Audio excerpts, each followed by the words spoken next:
tells you to do something and you don't, you know what you're doing? You're doubting. Or you're complaining about, well, I can't do that because of this. I couldn't do that.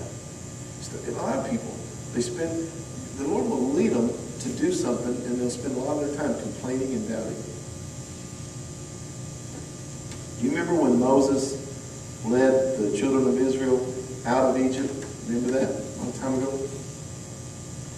And he was going to take them out of Egypt over into Canaan. How long did it take them to get from Egypt to Canaan? 40 years. You know how far, you know where Egypt is? That's like in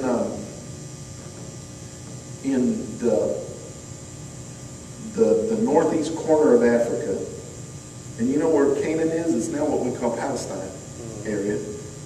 And you know how long it would take that many people, men, women, and children, wearing sandals and barefooted, to actually walk from the Egypt area to the Canaan area? You know how long that would actually take? 11 days. You know how long today you could do it in some good shoes? Probably a week if you can. Take you about a week to actually walk from Egypt to Canaan. They spent 40 years, and you know what they spent? So they knew where to go. God had told them what to do. But you know what they spent 40 years doing? Complaining and doubting. Complaining and doubting. God may already have showed you this. Listen, this is where I want you to go, and this is what I want you to do. And then you sit around and go, that would be hard. That would be difficult. I don't see how that can happen. I'm talking to myself. I've caught myself in that. Complaining about, okay, God, you want me to go there? How am I going to do that? I need all these expenses covered. I need this and that. I've done the same thing. I'm not just preaching to you. I'm preaching to myself. So when I do that, I know it applies to, I know you can wear these shoes too. God told them, all right, get out of Egypt and go to Canaan. Should have been there in about 10, 11 days. It took 40 years. They wasted a lot of time doubting and complaining instead of going forward. You know what they were doing? You do it. I tell you what they were doing. They were walking by sight and not by faith. What does 2 Corinthians tell us we're supposed to do? Walk by faith, not by sight. Let me translate that for you. They were walking according to what they could see circumstantially.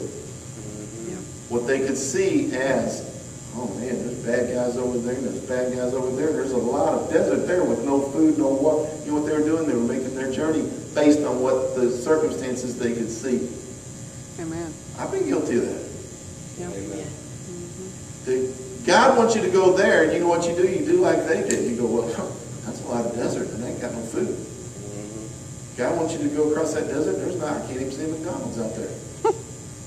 Well, how am I going to eat, you know? God wants you to go there.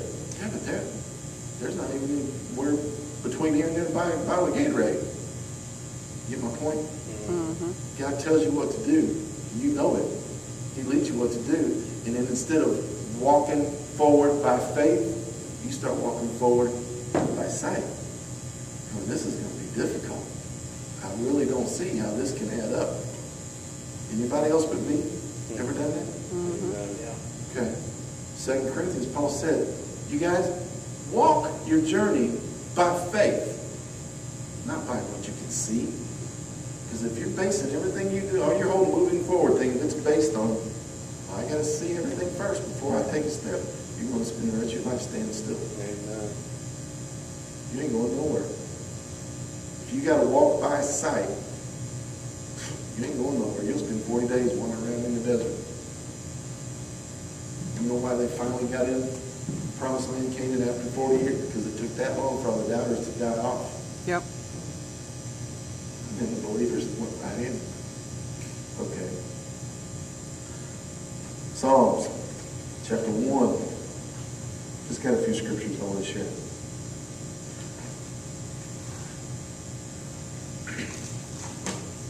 Psalm 1:1. How blessed is the man who does not walk. Remember, we're talking today about walking, moving forward. How blessed is the man who does not walk in the counsel of the wicked. You got a King James Version, it says the ungodly. If you, let me tell you what it says literally in Hebrew. Let me read it that way. How blessed is the man who does not walk in the counsel of the Rasha. It literally means one who causes or declares wrong to disturb you or violate or make trouble for you. Shall I say it again that way? How blessed is the man who doesn't walk forward, move forward, try to get from point A to point B in the counsel of someone who declares what's wrong to disturb you and to make trouble for you. In other words, someone who's not basing everything that they're giving you counsel being based on circumstances. You say, you know what? I want to go to Shreveport, Louisiana next month. You know what? You wouldn't be doing well to take your counsel on someone that says, well, you can't get there. Your car ain't good enough and you ain't got no gas money. Who are you going to get to cover all the bases? That would be someone who was trying to walk in the counsel of the Rasha. People who are making trouble. I've been there. You know, I've been invited to come to Johannesburg, South Africa, preach in some big places there, and go to Kenya and preach in some more, with Teresa Jr. and some other places. You know what counsel I want? I want counsel from people who would encourage me and edify and build me up and say, brother, go.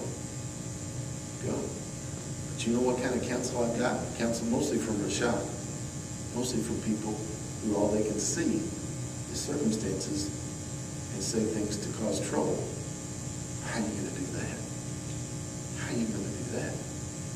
Just a plane ticket by itself, a round trip plane ticket's $2,000. I mean, you see, you know what that is? That's counsel of wicked, counsel of ungodly, counsel of Rasha.